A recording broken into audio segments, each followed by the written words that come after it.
प्यारे बच्चों, कैसे हैं आप लोग? तो हम आज आपका सिलेबस जो है क्लास 8 इंग्लिश जो कि पूर्वी बुक का होने वाला है, उसको हम शुरू करने वाले हैं। और आज के दिन हम सबसे पहले स्टार्ट करेंगे आपकी यूनिट 1 जो है, और उसका जो चैप्टर नंबर 1 है, the wit that won hearts, यानी वो चालाकी जिसने दिल जीत लिए। मैं हूँ विकास यादव, और शुरू करते हैं हम आपका सिलेबस को पहले। तो सबसे पहले हम देखने वाले हैं आपके सिलेबस में क्या क्या कंटेंट है, इस बार क्या क्या चैप्टर्स हैं, कौन कौन सी यूनिट्स हैं। ठीक है, तो हमें आपके इस बुक जो कि पूर्वी है, इसमें हमें 5 यूनिट्स देखने को मिलते हैं। और जो यूनिट नंबर 1 है, इसे आज हम शुरू कर रहे हैं। ठीक है, यूनिट नंबर 1 का नाम है wit and wisdom. Okay, and जो इसका चैप्टर नंबर 1 है, the wit that won hearts, आज हम इसे पढ़ने वाले हैं। ओके, सो स्टार्ट करते हैं हम अभी के लिए।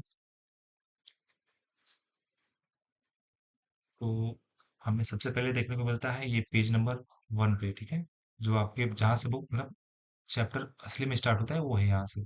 तो देखते हैं क्या है ये। The Vijayanagara empire was renowned for its glory, wealth and cultural achievements। यानी जो विजयनगर एम्पायर यानी जो विजयनगर साम्राज्य था, वो रिनॉल्ड यानी फेमस था फॉर इट्स ग्लोरी, इसकी कहानियां, इसके अमीरी और कल्चरल अचीवमेंट्स के लिए। ठीक है, among its many illustrious rulers, King Krishnadev Rai, who ruled for 1509 to 29 CE, stood out as a wise and powerful monarch। monarch यानी जहाँ राजा का शासन होता है। ओके, सो हमें इसमें देखने को मिलने वाला है कि among its many illustrious rulers, यानी जितने भी अब तक के प्रसिद्ध राजा हुए, उनमें किंग जो थे कृष्णा देव राय, वो सबसे पावरफुल राजा के तौर पर उभरे थे अभी तक। His reign is often referred as the golden era of Vijayanagara empire. Okay, यानी जो कृष्णदेव राय का जो शासन था, जितने टाइम तक उन्होंने राज किया, उस पीरियड को बोलते हैं गोल्डन एरा विजयनगर एम्पायर का। ओके, ठीक है। देन हमें आगे में देखने को मिलता है a time when art, literature, architecture florist, यानी इनके राज्य में आर्ट, लिटरेचर, आर्किटेक्चर सब कुछ अच्छे से चला था। Okay, a great pattern of learning, Krishnadev Rai was not only an eminent warrior but also a gifted poet। यानी पाटन का हमें मिलता है, मतलब हिंदी मीनिंग होगा सपोर्टर, यानी कृष्णदेव राय जो ही एक लर्निंग के बहुत बड़े सपोर्टर थे, और वो फेमस थे अपने पोएट्स के लिए भी। Okay, his works such as epic Amukta Malyada and the Sanskrit drama Jamavati Parinayam, okay, are acclaimed even today। यानी जो कृष्णदेव राय की कुछ फेमस पोएम्स हैं, जैसे कि अमुक्त मर्यादा और जामवती परिणयम। ठीक है, ये आज भी इनको देखा जाता है, आज भी इनको पढ़ा जाता है। सो हमें नेक्स्ट देखने को मिल रहा है कि Krishnadeva Raya court was home of 8 celebrated poets. यानी इनका जो कोर्ट था, ये 8 फेमस पोएट्स जो थे उनका घर भी कहा जाता था। कलेक्टिवली नोन एज अष्टदिग्गज, यानी जहाँ 8 कवियों का वास होता है। Okay, these poets including Allasani Peddana and Tenaliram Krishna. आपने तेनालीराम के बारे में तो बहुत सुना होगा, वो भी इसी के हिस्सा थे। ठीक है, enriched the literary tradition with their masterpieces, जो कि ट्रेडिशन जो होता है लिटरेरी का, उसके मास्टरपीस है ये सब। ठीक है, तेनाली रामाकृष्णन इन particular was known for his quick wit and humor। Tenaliram को जाना जाता है उनकी अक्ल भरी और ह्यूमर से भरी बातों के लिए। earning him a special place in king court as both poet and witty advisor। उनको राजा के सभा में, यानी कृष्णदेव राय के सभा में एक कवि और एक चालाक एडवाइजर के रूप में भी देखा जाता था। His clever situation to seemingly insurmountable problems made him a beloved figure in empire history। यानी उनकी जो सॉल्यूशन होते थे वो इतने चालाक होते थे जो कि अनडिफिटेबल होते थे, ठीक है? कोई भी प्रॉब्लम आए वो हम हमेशा उसका सॉल्यूशन निकाल दिया करते थे।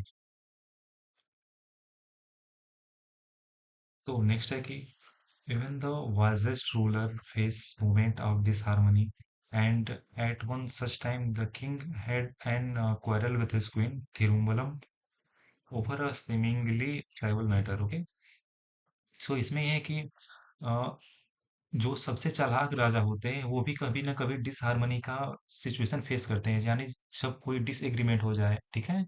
तो कुछ ऐसा ही हुआ था हमारे राजा जो हैं उनके साथ, जब उनकी जो क्वीन है हिरूम बलम्बल, उनसे कुछ विवाद हो गया था, कुछ ट्राइबल ट्राइबल यानी कुछ यानी छोटे मैटर्स के कारण, यानी छोटे कारणों के कारण। Okay, for weeks he didn't utter a single word to her, and in his frustration stopped visiting her altogether। यानी इसमें यह है कि उसके बाद से जब कुछ विवाद हो गया था राजा और रानी के बीच में, तो जो हमारे राजा हैं उन्होंने अपनी रानी से एक सिंगल शब्द भी कुछ नहीं बोला, और फ्रस्ट्रेशन में उन्होंने उनको विजिट करना भी बंद कर दिया। Okay, his absence cast a window over the palace, यानी राजा की absence उनकी महल में छाया की तरह हो गई थी, यानी बहुत कमी महसूस होती थी उस महल को भी। And the ones cheerful corridor seemed quiet और एंड forlorn, यानी जो कॉरिडोर होते थे जो हमेशा मग्न रहते थे वो एकदम शांत पड़ चुके थे, अकेले हो चुके थे। फॉरलॉर्न का मतलब होता है अकेला, lonely. Okay, Irumbalambal, distraught and upset, tried her best to resolve the issue but failed, यानी जो रानी थी वो बहुत दुखी थी और उन्हें बहुत कोशिश किया कि जो अभी इशू चल रहा है ये ठीक हो जाए, लेकिन वो फेल हो जाती थी। Okay, but with no other alternative she decided to seek the help of Tenali Rama. कोई भी रास्ता न दिखने के कारण वो तेनाली रामा की मदद लेने का निर्णय लेती हैं। The courts brilliant and witty poet, जो कि तेनाली रामा है वो कोर्ट के सबसे चालाक और समझदार कवि हैं, ठीक है?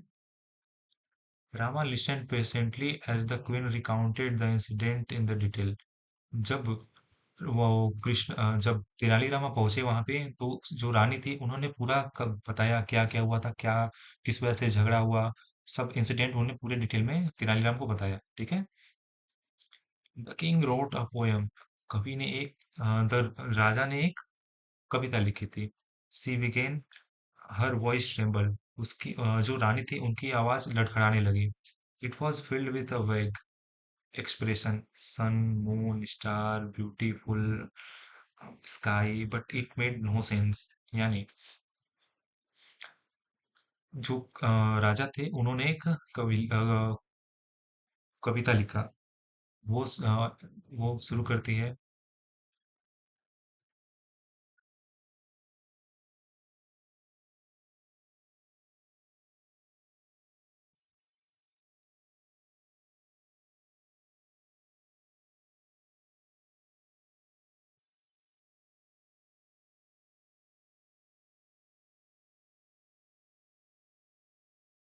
The king wrote a poem, she began, her voice trembling। It was, ठीक है यहाँ तक। सो वो जब शुरू करती है तो वो कहती है कि राजा ने एक पोयम लिखा। उसकी उसके बाद से जो रानी की आवाज थी वो लड़खड़ाने लगी। It was filled with vague expression, sun, moon, star, beautiful sky, but it has no sense। ये जो कवि मतलब पोयम था, ये भरा हुआ था लेकिन इसमें कुछ एक्सप्रेशन नहीं थे, ठीक है? वैग मतलब होता है अनक्लियर, ठीक है? मतलब कुछ भी क्लियर नहीं था। एक्सप्रेशन सन, मून, स्टार, ब्यूटीफुल स्काई ये सब थी लेकिन कोई सेंस की चीजें नहीं थी।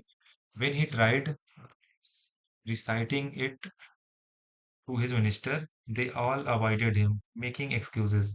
तो जब राजा ने वो जो पोयम थी वो अपने मिनिस्टर्स को सुनाई तो सबने अवॉइड कर दिया, एक्सक्यूज बनाने लगे। Okay, it was a late evening when he came to मी।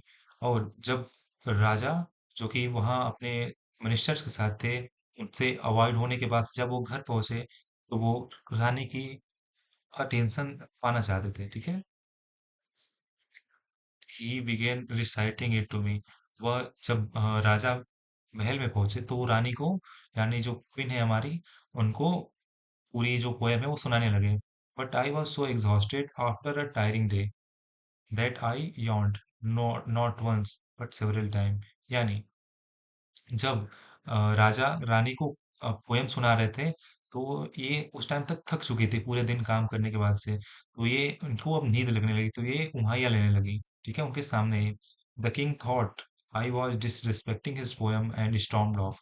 तो राजा को लगा कि क्वीन जो है हमारी, वो डिसरिस्पेक्ट कर रही है उनके पोयम को, तो उसके बाद से वो चले गए। Since then he has not spoken to मी।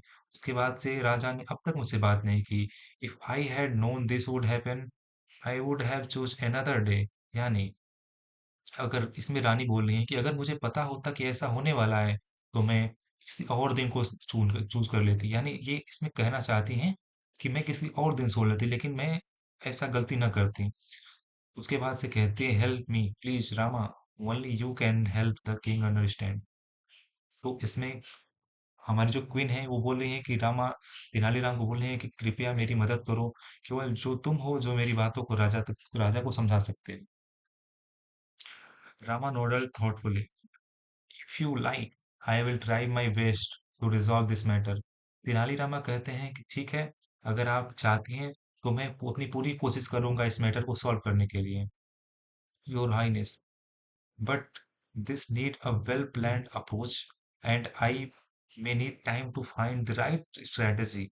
तेनालीरामा कहते हैं कि इसके लिए हमें एक वेल प्लान, मतलब एक अच्छे से प्लान बनाकर अप्रोच करना होगा राजा की तरफ। ओके, इसमें मुझे टाइम भी लग सकता है अच्छी स्ट्रेटेजी बनाने के लिए।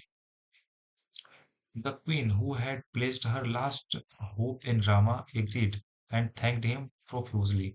यानी इसमें अब ये कह रहा है कि रानी जो थी, उन्होंने अपना, मतलब उनका लास्ट होप तेनालीराम आई थे, तो वो मान मान जाती हैं और फिर से उनको कहती हैं धन्यवाद, बहुत ज्यादा अमाउंट में। प्रोफ्यूजली का मतलब होता है अन लार्ज अमाउंट, ठीक है। The next morning a royal court was bustling. Busting मतलब होता है बिजी, ओके, विथ एक्टिविटी। यानी अगले सुबह जो रॉयल जो कोर्ट था वो पूरा बिजी था एक्टिविटीज से, ठीक है। Minister, scholar, courtiers filled in the courtroom। जितने भी मिनिस्टर, स्कॉलर्स और कॉर्टियर्स थे, सब आ चुके थे कोर्ट में। It's intricately carved pillars towering toward the high ceiling, okay? Rays of sunlight streamed through the open windows, illuminating the floor adorned with exoskeleton rugs, ठीक है। जो खिड़की और दरवाजे थे उनसे सूरज की रोशनी अंदर आ रही थी। Despite the lively chatter, a tension hung in the air। जितने भी अच्छे से मतलब गुणगान हो रहे थे, उनके बीच में एक टेंशन महसूस हो रहा था। Okay, the king sat on his ornate throne, his expression stern. Stern मतलब होता है जिद्दी टाइप का। तो इसमें ये कह रहा है कि जो राजा थे वो अपनी गद्दी पर बैठते हैं, लेकिन उनके जो एक्सप्रेशन थे वो थोड़े जिद्दी टाइप के थे। His sharp eyes scanning the room. उनकी तेज आंखें पूरे रूम को स्कैन कर रही थी।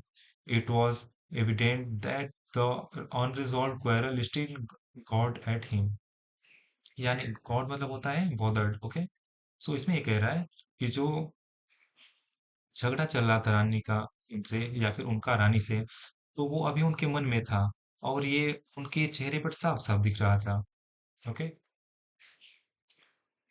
The court discussion was centred on improving paddy cultivation in the empire. जो आज कोर्ट का डिस्कशन होने वाला था, वो होने वाला था पैडी, यानी जो धान होती या फिर चावल जिससे बनता है, उसके फसल के ऊपर, ठीक है। One by one the minister rose to present their ideas. एक एक करके जितने भी मिनिस्टर थे वो खड़े होकर अपने आइडिया प्रेजेंट करने लगे। Some suggested expanding irrigation network while other advocated the better manure। कुछ खड़े होकर बोल रहे थे कि हमें सिंचाई के लिए और ज्यादा नेटवर्क पानी का मतलब बनाना होगा, और कुछ कह रहे थे कि नहीं, हमें ज्यादा मतलब अच्छे मैन्योर यानी जो खाद वगैरह होती है उनका यूज करना चाहिए। Amid these suggestions, Tenali Rama stood quietly at the edge of the court, observing everyone with an amused smile। इन सबके बीच में जितने भी सजेशंस आ रहे थे, उसके बीच तेनालीराम खड़े होते हैं और क्वाइटली सबको ऑब्जर्व करने लगते हैं विथ अम्यूज यानी एक अच्छी स्माइल के साथ। Okay. Finally the king called up Rama, और फिर जो राजा होते हैं वो तेनालीराम को बोलते हैं, the chatter in the court died down as all eyes turn to him. उसके बाद से सभी की निगाहें हो जाती हैं तेनालीराम पे। Rama approach the throne carrying a plate full of paddy seeds. तो उसके बाद से तेनालीराम जो होते हैं वो गद्दी की तरफ यानी जहां राजा बैठते हैं उनकी तरफ अप्रोच करते हैं, प्लेट में सीड्स लेकर। मैं दिखाता हूँ आपको, देख सकते हैं आप लोग यहाँ पे। ये है तेनालीराम, ये एक प्लेट में चावल लेकर राजा की तरफ यानी धान लेकर राजा की तरफ बढ़ रहे हैं। ओके। बोइंग लो, थोड़े से झुक करके, ही बिगेन, योर मैजेस्टी, महोदय, I bring you a revolutionary type of paddy seeds. वो कहते हैं, महाराज, मैं आपके लिए कुछ रिवोल्यूशनरी प्रकार मतलब कुछ रिवोल्यूशनरी पैडी सीड्स लेकर आया हूँ।